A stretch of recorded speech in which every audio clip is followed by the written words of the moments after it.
Gente, boa noite a todos.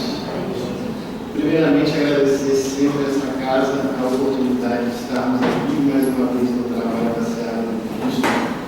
Eu espero que com esse ensinamento de hoje nós possamos sair daqui melhores do que como chegamos. Confesso que cada vez mais me surpreendo quando a gente prepara o estudo. E esse estudo de hoje, eu gostaria de chamar a atenção de vocês, que ele tem muito a ver com a realidade que o nosso país está passando hoje. E que vocês consigam entender como que é importante a doutrina em nossas vidas, porque ela nos clareia, nos orienta dentro da verdadeira moral do Cristo. Então, eu gostaria que vocês prestassem bastante atenção, porque nós vamos falar de assuntos que ocorreram na época do Cristo e que ele nos trouxe o ensinamento para todos os tempos, e este em especial para o que nós estamos passando hoje.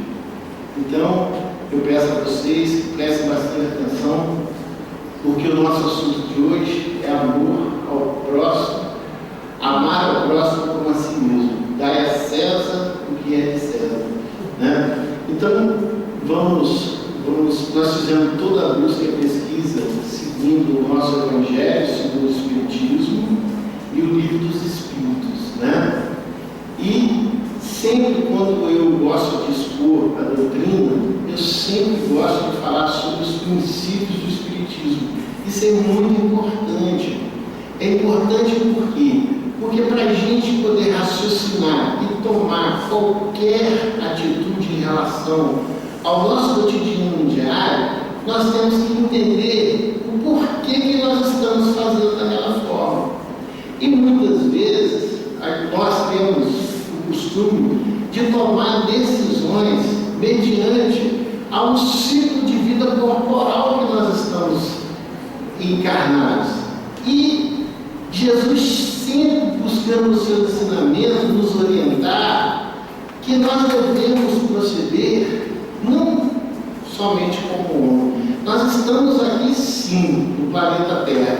Estamos encarnados, estamos aqui aprendendo, mas nós, espíritas principalmente, nós temos que saber que nós conhecemos, né, todos os princípios e nós podemos aplicar isso sem ter medo.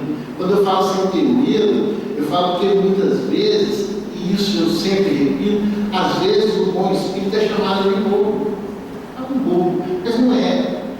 É porque a gente já conhece a verdade, né? A gente está buscando essa verdade. E essa verdade, o que ela faz para a gente? Ela liberta. Então, nós espíritas, conhecendo os princípios, sabendo, né, primeiramente da existência de Deus, em todos os momentos de nossa vida, saber que Deus existe, que nada acontece por um acaso, nós estamos sob o comando de Deus. Se nós temos essa certeza, meus queridos irmãos, está aí a nossa primeira tranquilidade na hora que acontecer os problemas, né? Vamos primeiro lembrar, Deus está no comando. O outro princípio é a existência e a sobrevivência do espírito. Isso é importante para nós espíritas e muito importante. Por quê? Porque aí nos vai condicionar a tomar decisões não só como indivíduo terrestre, mas tomar decisões como um espírito que vai sobreviver a essa existência e retornar no momento oportuno. Então, o que eu faço aqui, eu tenho que pensar não só nesse ciclo de vida, eu tenho que pensar não só no meu corpo, mas pensar no meu espírito, né? Então, isso daqui é extremamente importante nós espíritas termos esse conhecimento. Bom, o terceiro, que é a reencarnação, eu sempre falo, a maior prova de amor de Deus para conosco. Porque antes pensávamos que só tínhamos uma vida. Quanta injustiça seria se isso fosse verdade? Mas graças a Deus não é, né? Graças a Deus foi revelado para nós espíritas que nós reencarnamos, que nós temos oportunidades de estar sempre, né, reparando aquilo que ainda não conquistamos, né? E estamos reencarnando para poder aprender, para poder errar, para poder consertar. Então, a reencarnação, meus queridos irmãos, é a maior prova de amor de Deus para conosco. Quando olhar alguém diferente de você, menor, melhor, maior ou menor, não fique preocupado. Não fique preocupado. Estaremos em todas essas situações no momento oportuno. Outro item importante, a pluralidade dos mundos habitados. Meus queridos irmãos, não somos os únicos. Se nós tivermos uma noção de ciência, se nós tivermos acesso a uma escola comum hoje, em qualquer lugar, vamos falar diretamente com Jesus, nós teremos acesso ao universo, à imensidão que está sendo descoberto de galáxias e galáxias e galáxias. A própria ciência, através do cientista, ela não conseguiu encontrar nenhum planeta habitável até o momento, mas os próprios cientistas, com seus cálculos matemáticos, eles mesmos já declaram: é impossível não existir outros mundos habitáveis. E eles, meus queridos irmãos, estão procurando um mundo habitável igual à Terra. Só que eles ainda, como nós, espíritos, não têm noção do que é a habitação real dos espíritos, com mundos habitáveis com outros tipos de matéria, né? Então, quando a gente sabe disso, a gente passa a entender também que nós não somos o centro do universo, nós não estamos sozinhos nessa jornada, e isso é muito importante. E por final, a comunicabilidade dos espíritos.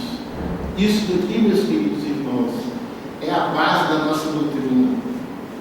Foi em cima da comunicabilidade que o Cristo nos enviou o nosso consolo de hoje. Porque eu, meu irmão, quando eu chego no lugar e eu vejo alguém falar que o mundo está acabado, que não tem solução, eu na mesma hora eu sinto uma vontade de chamar aquele companheiro e trazê-lo para cá para que ele possa entender o quanto ele está errado.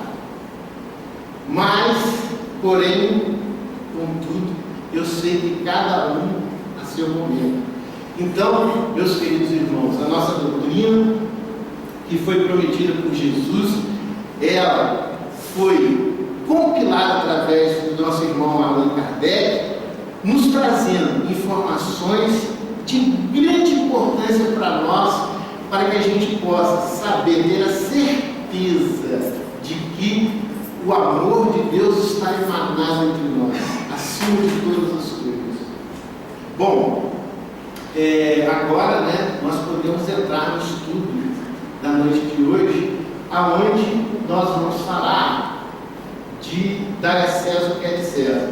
E na verdade, esse estudo, o objetivo dele, né, eu tive dando uma analisada, o que se estava falando na atualidade, nesse contexto, né, já nos ensinamentos do Cristo, aproveitando no nosso tempo agora, né, no ano de 2016. Então, a gente observa que o Cristo lá, ele já sabia da importância que nós tínhamos nesse estudo de analisar o ensinamento contido na expressão dai a César o que é de César e a Deus o que é de Deus, esclarecendo no sentido do contexto das palavras César e Deus assume, né? Então, veja bem, está aí o ensinamento que o Cristo nos deu para que nós pudéssemos mais uma vez pensar, refletir sobre o equilíbrio que nós temos que ter entre a vivência no mundo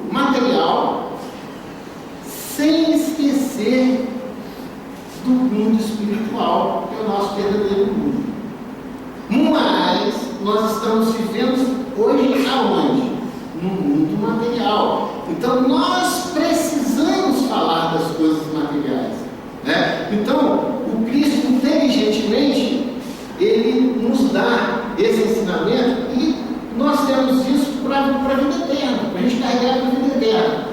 E hoje a parábola dos credores e dos devedores é a parábola do nosso item, né? Do nosso tema, né? Que é dar a César o que é de César. Então vejamos bem, muitos de vocês já conhecem essa passagem, mas vamos analisar ela em todo o seu contexto. Item 5 do Evangelho segundo o Espiritismo. Os fariseus, então, ao se retirarem, deliberaram comprometê-lo no que ele falasse, enviaram os seus discípulos, juntamente com os herodianos, que lhe disseram: Mestre, sabemos que és verdadeiro e que ensinas o caminho de Deus segundo a verdade, sem atender a quem quer que seja, porque não consideras a pessoa nos homens. Dize-nos, pois a tua opinião, é lícito pagar o tributo a César ou não? Meus queridos irmãos, pensa que não, mas quando foi colocada essa pergunta para Jesus, durante o estudo nós vamos observar, e ela foi colocada totalmente de maneira que viesse a comprometê-lo. E ele, né, ele inteligentemente recebe isso.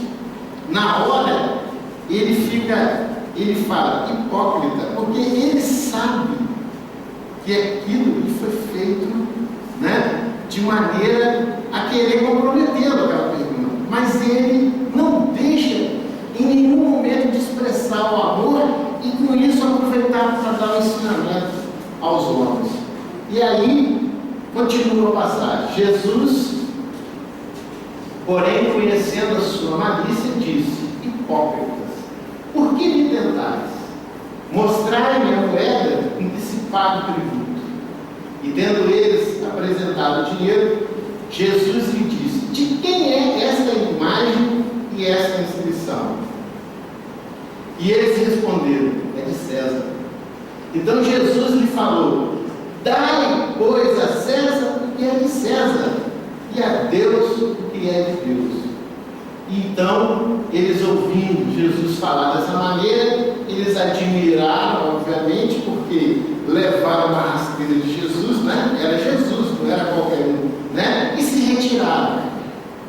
E aí, meus queridos irmãos, vamos começar a temática de entendimento sobre essa passagem, né? Isso é importante, por quê? Porque nós, observando a vivência de Jesus passou por dificuldades, porque Jesus vinha trazer uma verdade. E aí eu falo com vocês, qual é a diferença do que Jesus estava fazendo no seu tempo e nós espíritas estamos fazendo hoje no nosso tempo? Porque quando Jesus chegou e começou a mostrar o amor e começar a libertar o ser humano, ele começou a criar um problema político. E todos nós que estudamos a história sabemos disso. E aqui hoje, no mundo que vivemos, está diferente? Quando nós espíritas adentramos a um lugar e falamos com liberdade sobre o amor, sobre a comunicabilidade dos espíritos, sobre o que nós sabemos, aí isso é um afronto a determinadas pessoas.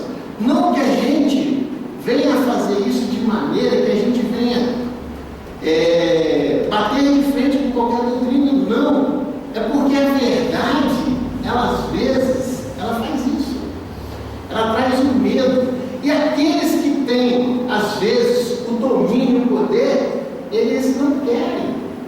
Eles não querem que a coisa caminhe. Eles querem que seja tudo bom, tudo bem, mas preso entre eles. E Jesus vinha trazer essa liberdade, assim como nós espíritas também estamos trazendo essa liberdade. Muito bem. Obrigado. Então veja bem, qual era a verdadeira intenção dos fariseus ao formular a Jesus a questão do pagamento dos tributos? Eles queriam obter o ensinamento de Jesus naquele momento? Obviamente que não. Eles queriam colocar Jesus contra os judeus ou contra os romanos, né? Então veja bem, eles não queriam propriamente conhecer a opinião de Jesus a respeito dos pagamentos dos tributos.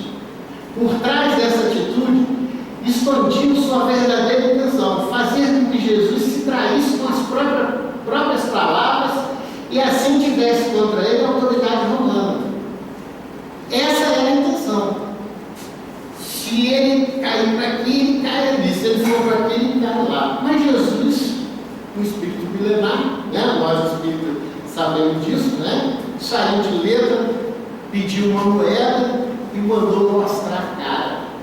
Olha, de quem é essa moeda? E aí você vai saber quanto ensinamento vem numa moeda que Jesus tomou em sua posse para poder simplesmente se livrar de uma pergunta maliciosa. E aí, meus queridos irmãos, observemos aqui, está em vermelho, muitos aí não vão conseguir ler, mas eu estou fazendo a leitura. Observemos às vezes esses falsos interessados na verdade. Vigiemos, portanto, para que nossas palavras não sejam usadas contra nós próprios. Então, Jesus nos ensina primeiro para que nós ficássemos mais atentos, mais pensativos nos momentos em que nos colocar em determinadas situações, como colocaram ele naquela época. E aí, ele está nos ensinando, meus queridos irmãos, que muitas vezes, quando vemos determinadas coisas, é melhor nós ficarmos calados, prestando atenção, nos orientando, e melhor, quando vemos que a situação é complicada, que façamos aquilo que ele nos ensinou, entremos em oração, em qualquer momento, para ajudarmos o nosso próximo. Porque nós não estamos aqui para o embate com ninguém, nós estamos aqui para amar o nosso próximo. Até mesmo quando nós vemos que esse irmão está vindo contra a gente tem por obrigação, por conhecimento doutrinário, que nós temos que nos silenciarmos e, se a gente tem certeza que ele está errado, entrarmos em oração. Muito bem. Como Jesus direcionou a questão dos pagamentos dos tributos? E vocês estão observando, nós estamos falando muito de tributos, né? Impostos, né? Então vamos começar a raciocinar isso que aconteceu na época de Jesus com algum fato que está acontecendo por um acaso, né? Então vamos analisar para a gente chegar a uma conclusão. Como que Jesus direcionou a questão dos pagamentos dos tributos? Olha que interessante, aproveitando sempre para transmitir a nós seus ensinamentos de cunho moral. Ele sempre de maneira a aproveitar a situação e colocar de maneira moral. Por quê? Porque quando colocamos a coisa com moralidade, meus queridos irmãos, a gente não tem medo, até mesmo quando nós estamos enfiados em um meio que às vezes tem certas pessoas que vão nos criticar, mas lá está alguém com moral. E Jesus ensinou isso para a gente. E aproveitando para desmascarar as intenções maliciosas daqueles que formularam a questão naquela época. Bom, a observação, a gente já sabia, a superioridade de Jesus permitia perceber o que se passava no íntimo das pessoas.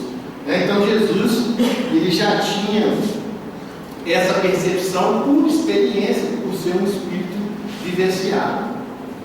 E aí, vamos lá a outra questão que está dentro do assunto. Qual o verdadeiro sentido da sentença na qual Jesus expressou para nós: dai a César o que é de César e a Deus o que é de Deus?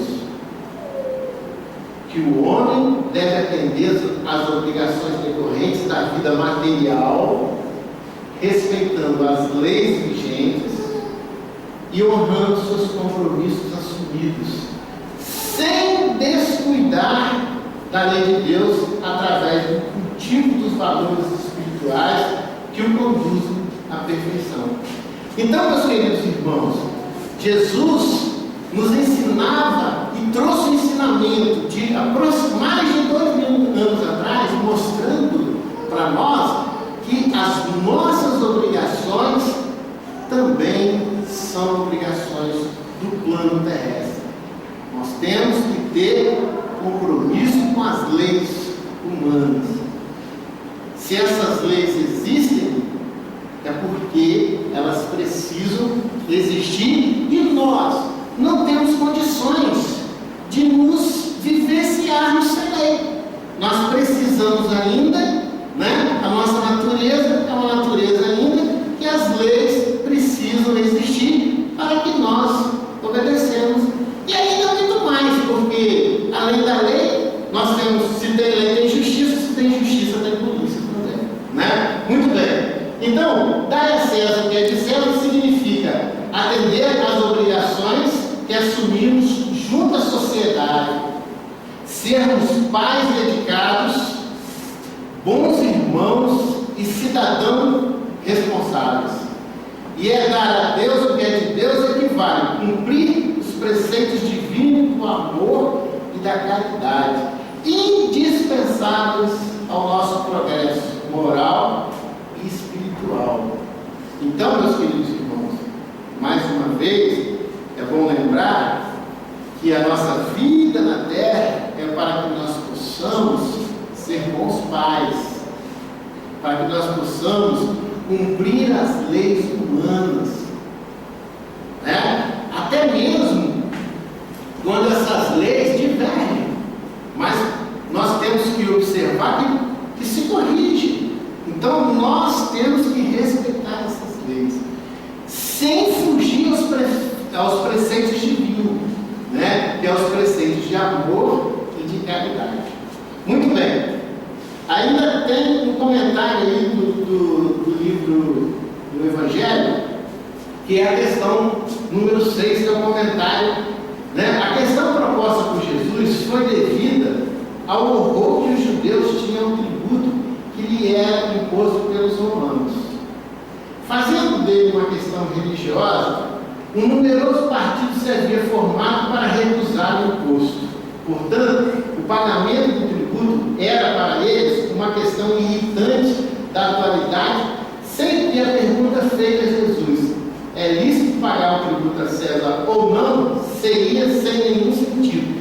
Então, quando essa questão foi formulada a Jesus, já existia lá uma corrente que, inclusive, era uma corrente política religiosa, né? Era uma corrente política religiosa que tinha um pavor de ouvir a palavra tributo, imposto, né? Os judeus, eles já estavam se formando para poder já pensar em uma forma de eliminar isso. Muito bem. Seguindo o ensinamento, essa questão era uma cilada, porquanto eles esperavam, de acordo com a resposta de Jesus, colocar ele contra as autoridades romanas ou os judeus dissidentes. Mas Jesus, conhecendo sua malícia, esquiva-se da dificuldade, dando-lhes uma lição de justiça ao dizer que se dê a cada um o que lhe é devido. E aí nós vamos entrar em outra questão, que é: que lição ensinou Jesus nessa passagem? O que ele nos ensinou com isso? Ele ensinou o seguinte: o princípio de justiça e equilíbrio. Nós precisamos ter e conhecer e saber que existe justiça e, mais ainda, que tem que existir um equilíbrio. O equilíbrio, tanto na questão da condição, quanto na questão que nós somos corpo e nós somos espíritos, né? Muito bem. Que deve a justiça e o equilíbrio que deve reger o comportamento do verdadeiro cristão diante da vida, esclarecendo que é necessário atender às exigências passageiras, presta atenção, de ordem material, sem esquecer das obrigações para a elevação do espírito. Então, muitas vezes que estamos imbuídos em um problema dessa ordem, nós temos que prestar atenção nisso que está aí, né? Nós temos que sim nos preocupar com a justiça, ter equilíbrio nessa situação com as coisas materiais, mas não podemos esquecer de maneira nenhuma da elevação do espírito. Acima de qualquer coisa, nós somos muito mais do que corpo vivendo em só um ciclo de vida. Isso nós temos que prestar atenção. E daqui a pouco, meus irmãos, a gente vai ter que entrar numa área de que nós todos somos iguais. Então, também não vamos forçar muito a barra para que a gente não seja forçado também, né? Muito bem. Jesus nos dá uma lição de justiça ao dizer a cada um que lhe é devido. Não se pode chegar a Deus se não cumprindo as obrigações para com o nosso próximo.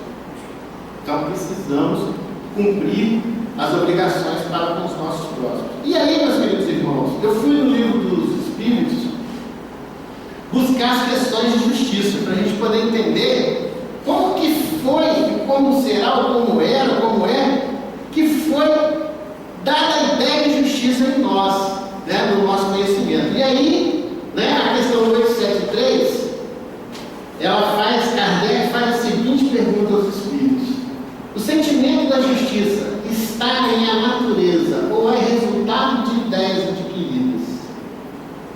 Aí, vamos prestar bem atenção de novo.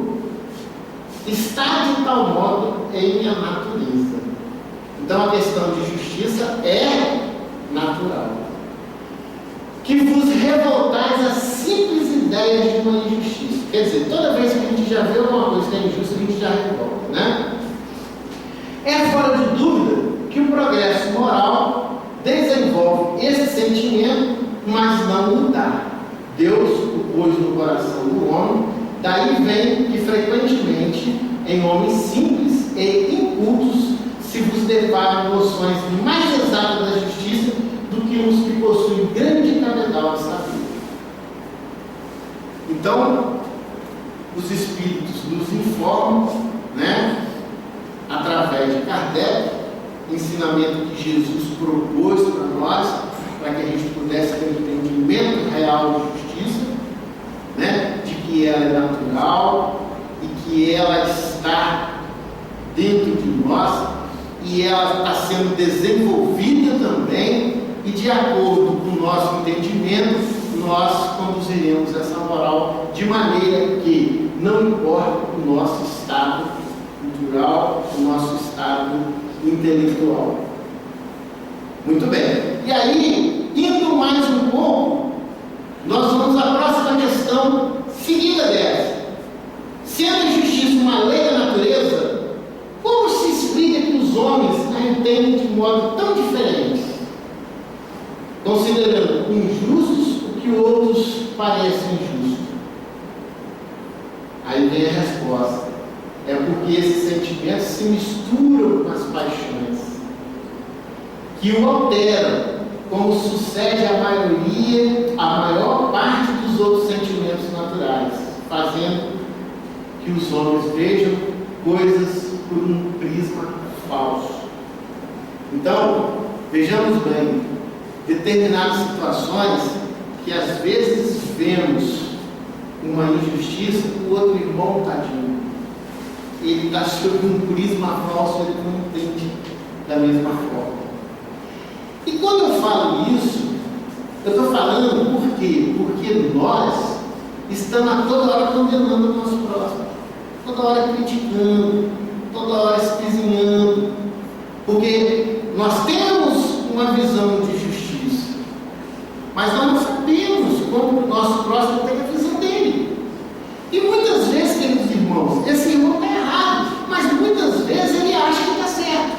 E o nosso papel nessa jornada não é ficar esquisinhando e criticando. Se nós temos condições de ir lá orientá-lo, façamos. Se nós não temos, vamos orar por ele, vamos pedir por ele. E vamos parar de produzir matéria deletéria para o nosso planeta, porque nós não vamos chegar a lugar nenhum. Depois nós vamos ter que orar mais para ajudar a limpar essa matéria deletéria que nós mesmos colocamos.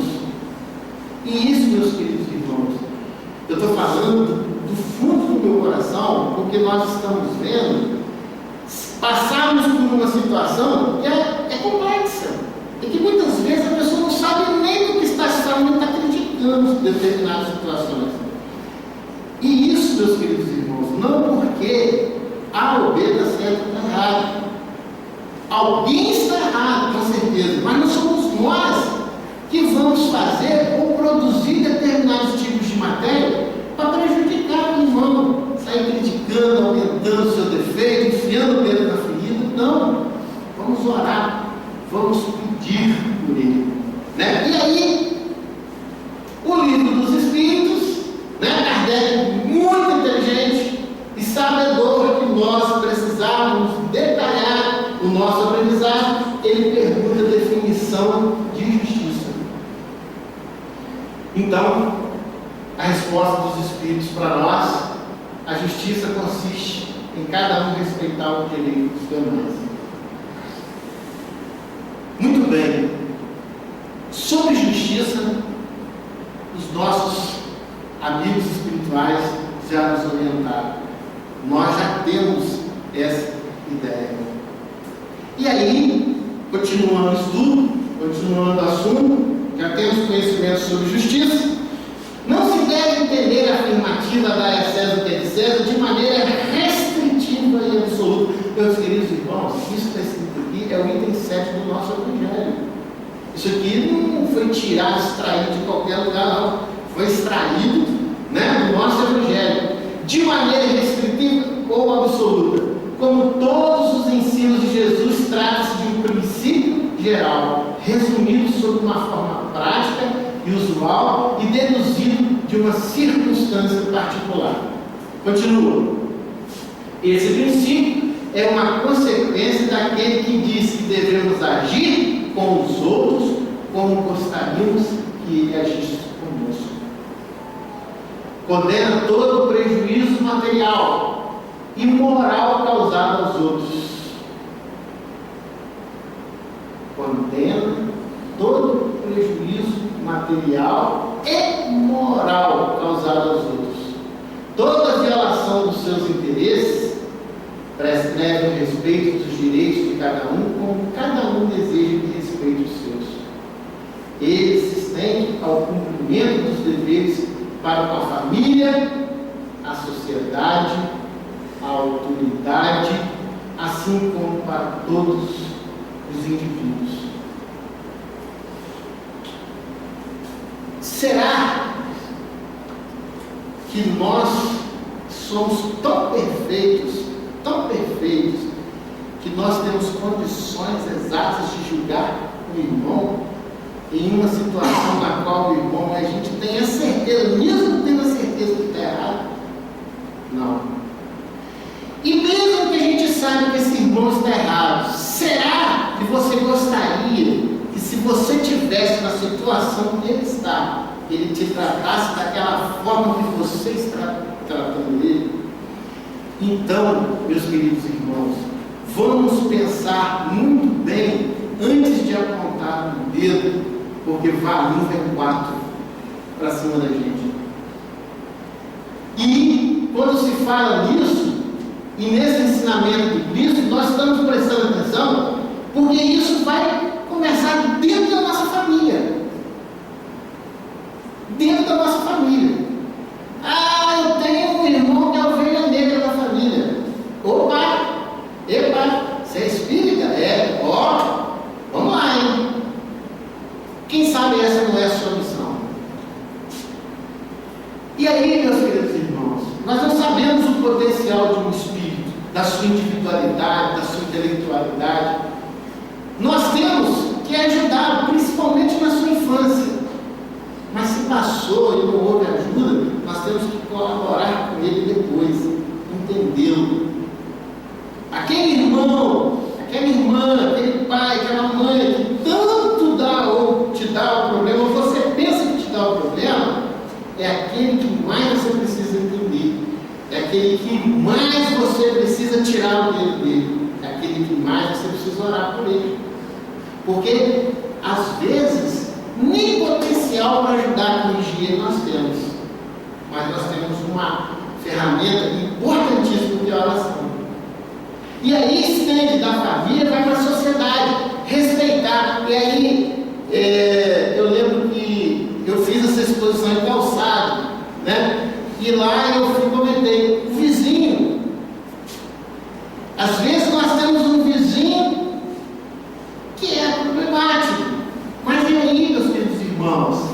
Aí nós somos espíritas, nós estamos estudando a doutrina. O que ela nos ensina? Que é mais um irmão que precisa da nossa ajuda. E nós estamos, por um acaso, morando do lado dele, por um acaso. O que a doutrina nos fala? Que não existe um acaso. Que tudo que acontece conosco é obra de Deus no encaminhamento para que nós possamos fazer o quê? Evoluir. E aí nós não podemos correr do problema. Nós temos que encarar o problema de frente, porque essa talvez seja a nossa missão. Então, esse vizinho, meus queridos irmãos, que era para mim apontar o dedo, porque ele faz aquilo, ele faz aquilo outro, que tem quarto para mim, eu vou abraçá-lo. Aí nós fomos fazer uma brincadeira e teve um rapaz lá que levantou e falou: eu não abraço o meu, não. De jeito nenhum eu abraço o meu. Eu falei: mas então se você não abraça, você pode dar um bom dia para ele. Não dou um bom dia também. Eu falei: então, meu irmão, resta-nos uma coisa que você espírita tem que fazer: ore por ele. Porque orar você pode. Mas você não pode deixar de lembrar do seu vizinho. E vai se estendendo, chegando hoje às autoridades. E que muitas vezes nós nos revoltamos com essas autoridades. Porque de autoridade se tem muita coisa, mas de moralidade tá. Mas e aí? Vamos apontar o dedo também? Vamos ficar criando matéria deletéria? Chama a atenção de vocês. Vamos orar por eles, vamos pedir por eles, vamos orar pelo povo brasileiro, para que se consiga achar uma solução para o nosso problema do nosso Brasil, quando se fala de ter uma autoridade, de maneira apolítica. Cuidado com o conjunto de ideias que se tem de determinado problema, porque alguém muitas vezes não está com intenção de resolver o problema, está com intenção de trocar. E que verdadeiramente o poder, se nós analisarmos, está na nossa mão. Mas nós temos que nos educarmos para modificar isso através dos nossos direitos, sem precisar ofender. Não existe justiça, não existe polícia, não existe isso. Deixe que cada um faça o seu trabalho. O nosso trabalho é orarmos pelo nosso irmão, orientarmos o nosso irmão. E eu peço até desculpa, porque na hora de votar, meus queridos irmãos, votem certo. Votem certo. Porque muitos do que estão ali, às vezes criando, ajudando a construir uma psicosfera deletéria, ainda vai votar nessa mesma pessoa. Então, o que acontece? Nós temos que olhar para essa situação, não com esse olhar crítico, maldoso, que nós não queremos que, se por um acaso nós estivéssemos no lugar dele, eles teriam com a gente. Então, meus queridos irmãos, nos resta orarmos pelas autoridades. É difícil, porque muitas vezes você pode pensar uma coisa, eu não tenho partido político, mas eu presto atenção no que está acontecendo, no sofrimento do povo. E nós precisamos nos preocupar mais com o sofrimento do que com o movimento. Bom, como colocar em prática o ensinamento de Jesus? Quando se trata de dar a César o que é de César, cumprindo todos os deveres contraídos para com a família, precisamos, ser feras em casa, ser bom com a família. Deus já nos colocou uma família e colocou uma ferramenta para a gente chamar amor. Essa, meus queridos, quando usada de maneira correta, ela arrasta a montanha. E isso nós temos. nós podemos usar essa ferramenta que Deus nos deu, que chama amor. Com a família é fácil, por favor. Com a família é fácil, né? E aí, com a autoridade, com as instituições e a sociedade, e observando o princípio da fraternidade. Gente, a palavra fraternidade, ela, neste momento, no mundo espírita, ela é que mais está sendo expansiva, mais divulgada.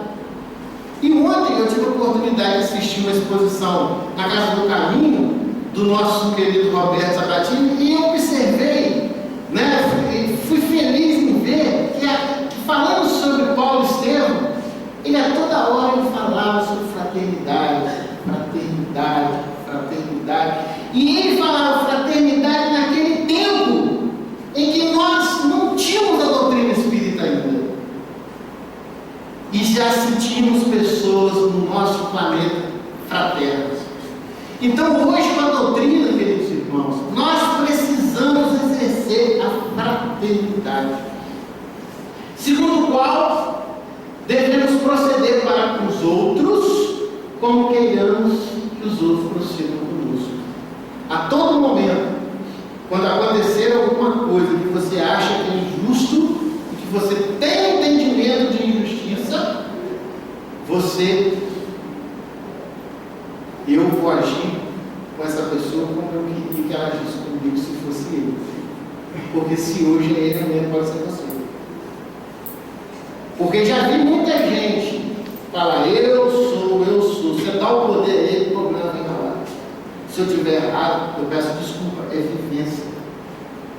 E conheço muitos que o poder não muda nada. Muito bem. Respeita os direitos de cada um, como cada um deseja que se respeite os seus. E ainda, é condenável todo prejuízo material que se possa causar a outro. Então, queridos, além do mais, não vamos sair por aí participando de nada, quebrando nada, né? Porque é condenável isso. Muito bem. Como colocar em prática esse ensinamento de Jesus e dar a Deus o que é de Deus? Porque nós falamos como colocar em prática o que é de César, né? Dar a César o que é de César. Se vocês prestarem atenção, nós estamos falando das coisas materiais. Agora nós vamos falar das coisas espirituais. Porque Jesus nos mostrou o significado de César e o significado de Deus, né? Então, observando os preceitos divinos de amor e caridade, que nos levam à reforma íntima e nos conduzem ao aprimoramento espiritual. Isso, gente, é um dos deveres do espírita. Iniciar a sua reforma íntima. O que significa isso? Eu tenho conhecimento, está aqui escrito, estou aprendendo, estou estudando. Eu posso questionar isso à vontade. Kardec falou, questiona quando você quiser. Se você tem autoridade, questiona. Mas eu não consigo questionar, então eu vou seguir. Porque o que está aqui, meus queridos irmãos, é aquilo que Jesus falou. Siga! Você terá um consolador prometido, aquele que vai te ajudar a viver num planeta de provas e expiações.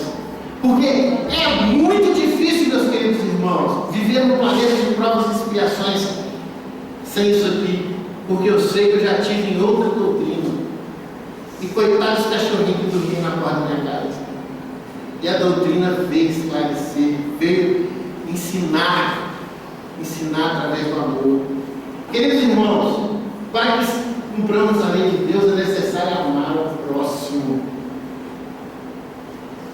A praticar a caridade, vivendo em sociedade junto ao nosso próximo.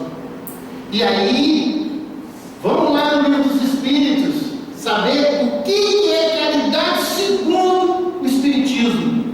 Caridade é benevolência para com todos, indulgência para com as imperfeições dos outros e perdão das ofensas. Já sabemos. Está ali o ensinamento dado para a nossa doutrina. Eu iniciei o Espiritismo hoje, Eduardo. Eu tenho que fazer essa transformação. mesmo sabendo? Não. Você tem que dar o primeiro passo. Nós só conseguimos fazer reforma íntima verdadeiramente sem martírio. E aí a doutrina nos ensina o seguinte: para ver uma reforma íntima sem martírio, ela tem que ser espontânea, ela tem que ser natural. E para ser natural, já basta o seguinte: vem alguém lá, que antes eu virava a cara, agora pelo menos passo em frente. Amanhã eu cumprimento.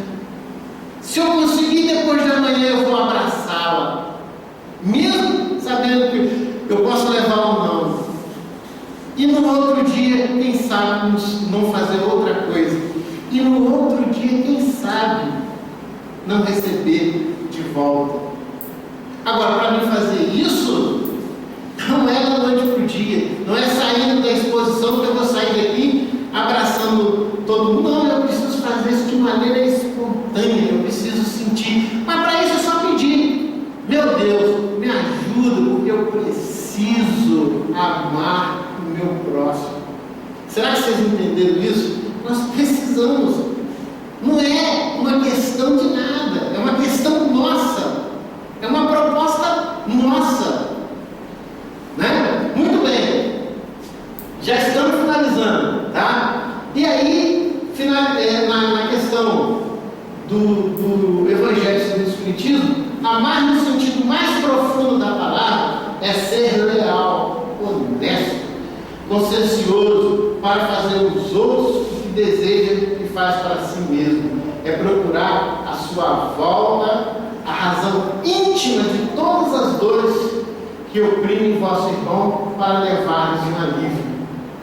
Muitas vezes, alguém que te constrange, que te isola por qualquer problema, às vezes porque um carro se estacionou na frente da garagem dele, às vezes porque aconteceu alguma coisa, que um filho seu tacou alguma coisa na casa dele, ou qualquer coisa dessa natureza que causou um afastamento entre pessoas. E aí, muitas vezes isso vai tornar anos e anos e anos, e às vezes a pessoa está doida para conversar com você, está doida para ir lá, às vezes te pedir desculpa, porque aquele dia que não foi muito grande, mas depois, ao passar do tempo, nada que o tempo não leve. Aí eu lembro de Chico, né? Quando Chico, primeiramente, quando alguém tinha um problema, Emmanuel ensinou a Chico a falar: tudo passa. Isso que está acontecendo com você também passa. E aí Chico, uma vez se sentindo tão isolado, pega Emmanuel, que leva uma mensagem para Nossa Senhora. Está lá no livro dele, Os Contos, né, de Chico Xavier. E aí Emmanuel rapidamente leva e volta com a resposta. Chico, Nossa Senhora mandou sua resposta. Aí ele, feliz da vida, qual é a resposta, Emmanuel? Tudo passa. Isso também passa. E aí aquela briga que você teve ali, ou aquela pequena discussão que criou aquele transtorno, você, né, já passou um tempo.